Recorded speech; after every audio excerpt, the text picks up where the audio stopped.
Hi, this is Sean. I'm just going to record a quick video here as I've had some questions about how to use your iPad in teletherapy.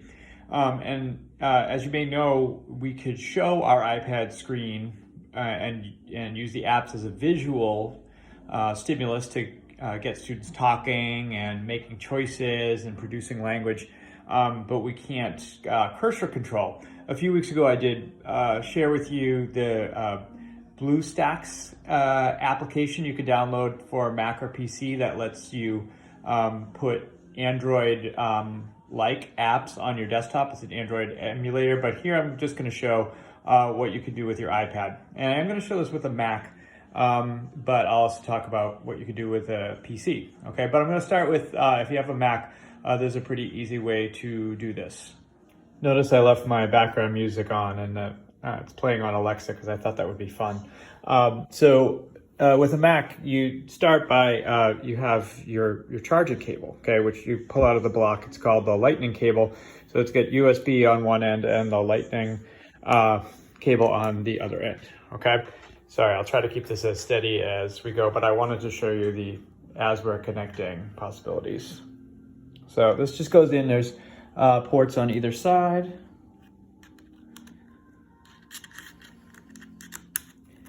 Found one of them, good, okay. Then what we wanna do with this other end is just do what we would think we were gonna do, which is put it into the iPad.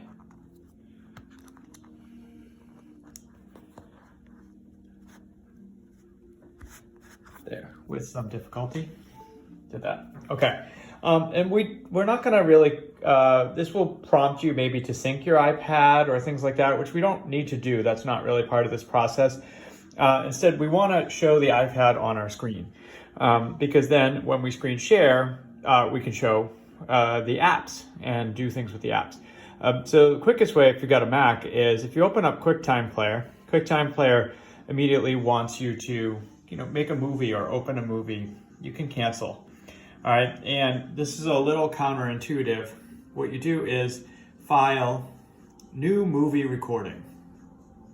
So notice that brings up me. All right, this is kind of funky now. And I don't want to make, I'm not going to make a movie recording at all. I'm just going to show the screen of the iPad.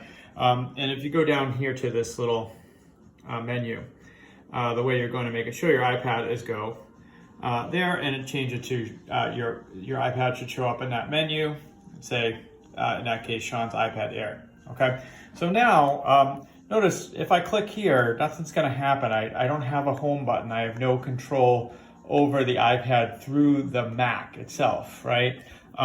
Instead, and so therefore that's why we can't give cursor control. All right, but if you open up the iPad here, and you can trust the computer.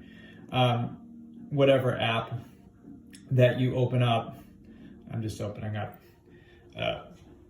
Theater World just so you can see it on screen. All right, we'll show all of the visuals, and anything that you tap on within the app will, by tapping on the iPad that is, will operate the app. And this is still a useful way of using apps because in doing this, we can present a visual, have students make choices. I had a reader who discussed this as the student, quote unquote, being the teacher, and so forth. You also can, with QuickTime Player, notice I'm still not making a movie. You can do view, enter full screen, and then it's going to take up the whole screen, which is nifty. You can escape to exit that. If sound is important, there's one other step that you need to know. For microphone, you need also to change it to iPad Air. I think that's more actually if you're going to use the mic, but I always do that anyways, just so that it is in sync with what it's showing. All right, but keep in mind also when you first mirror here, this isn't even mirroring, it's just like hard connecting your iPad. It goes down, the volume is all the way down. That happens by default. So if you do this and you turn it up, you'll be able to do sound if the app has sound. All right, I'm going to show you one other quick way, and I'll disconnect the iPad to do this. And this is something you can do on PC. There are on PCs. They're programs you can try out and then purchase if you would like. And these include programs like, people have mentioned Lonely Screen, but it won't work with the current version of Mac. But there's also Reflector, which now is in Reflector 3, but I have Reflector 2, which works fine. And there's also Air Server. So what this one does, what these programs do, is they let you connect your iPad wirelessly to your Mac. So the iPad is going to show on screen kind of in the same way. And this is kind of like what we do with an Apple TV. It's called mirroring. All right. So if I go here and then I go to screen mirroring, notice that one of the choices here is my computer. All right. So that's because Reflector is open. All right. And it's as simple as that. Part of what Reflector will do, and now as I tap, this works the same. If I click on the iPad here, nothing's going to happen. You can get rid of this window and things like that.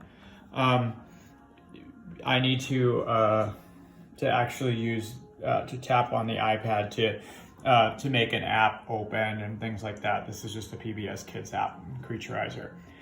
So those are just a couple of other options. This one was Reflector 2.